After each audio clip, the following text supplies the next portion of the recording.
How to remove DoorDash payment method. Hi everyone, I'm here to assist you today. Without any delay, let's jump right in. First, open DoorDash on your device. Make sure you're logged into your DoorDash account. Then click on your profile at the top right corner of your screen. After you click on your profile here, click on Settings. After you're in the settings, you'll find Payment Methods, which is the third option. Click on it. Then you'll find all your payment method of DoorDash in here. If you have it saved, you'll find it under Save Payment Method.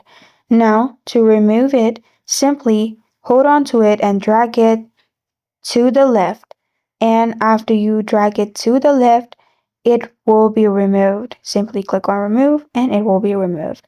And the Google Pay is the backup payments. So this you won't be able to disable if you already have one. So in my case, I don't have one. I may be able to disable by clicking on Disable at the bottom. And after you do this, you're good to go.